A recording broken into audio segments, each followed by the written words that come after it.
Mega love shoutout. At a blessed day mga kaibigan. Muli po akong narito para i-share ang latest video broadcast ng ating mahal na inang Reynang Helen Abdurrahman.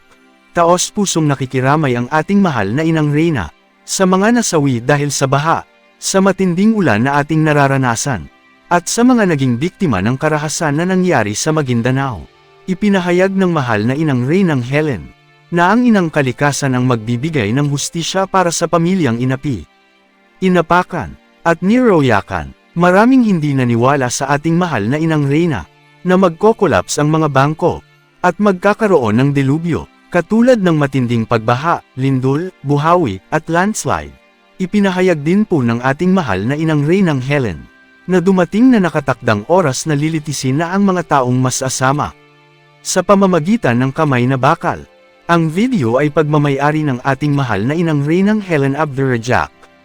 All credit po sa ating Her Royal Majesty at sa ating beloved Princess Putria Meriam Aljam.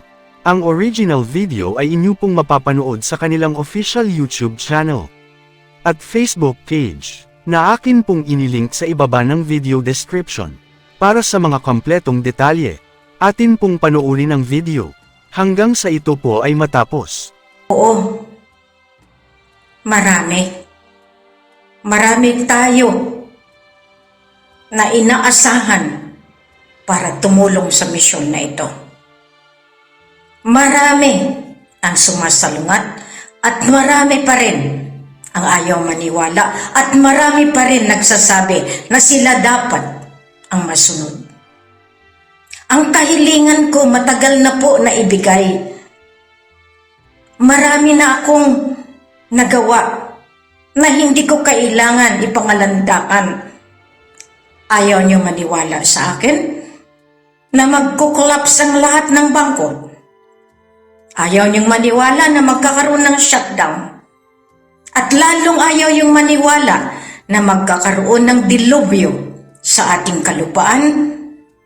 Iyan ay sa pamamagitan ng baha, ng earthquake, ng buhawi, landslide. Hindi kayo naniwala, okay pa rin sa akin. Pero pag nandyan na kayo sa binggit ng kamatayan nang dahil sa sakuna, naaalala niyo ako. Di po ba? Yung Reyna na hinahamak niyo magpahangga ngayon at sinasabi ninyo na hindi totoo. Okay pa rin sa akin. Okay lahat yan sa akin.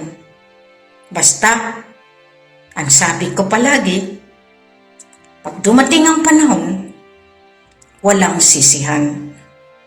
Kasi ako, ang sinusunod ko lamang ay ang kautusan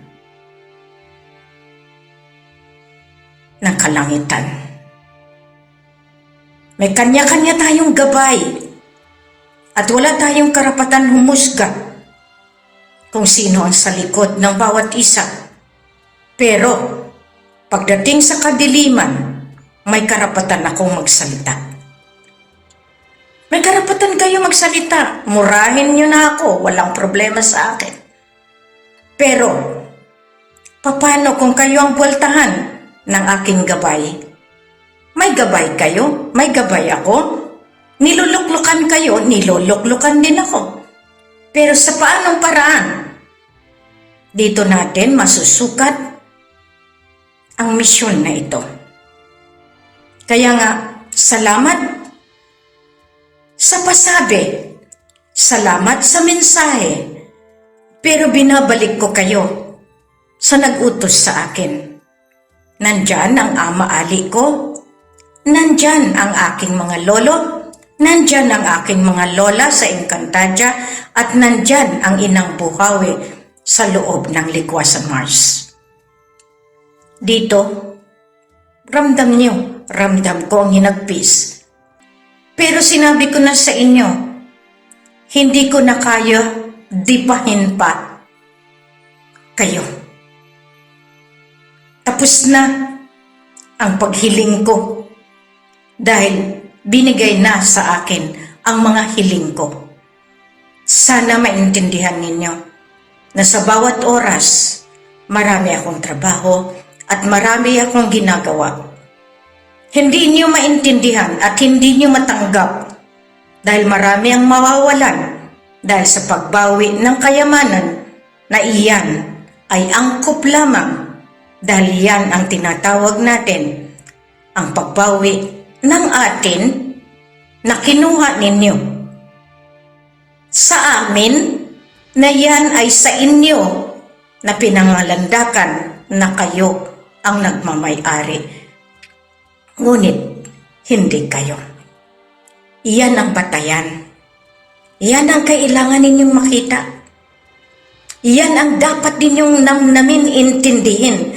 Dumating na ang takdang araw na kayo ay lilitisin ng kamay na bakal ng divino gobyerno. Sa palagay nyo, matatatakasan ninyo ang hustisya ng Diyos Ama?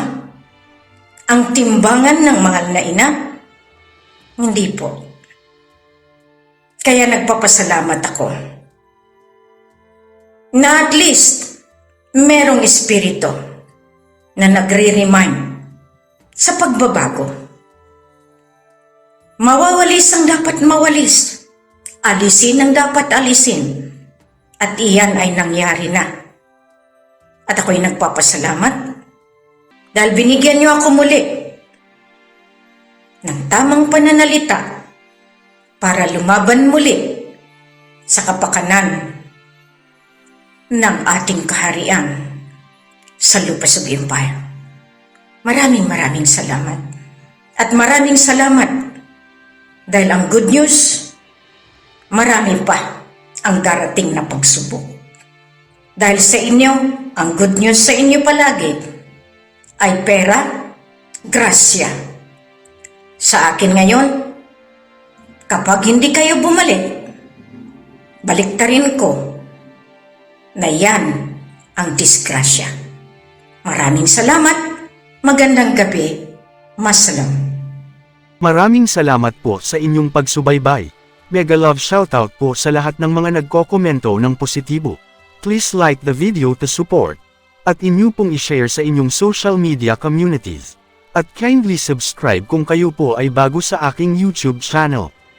God bless.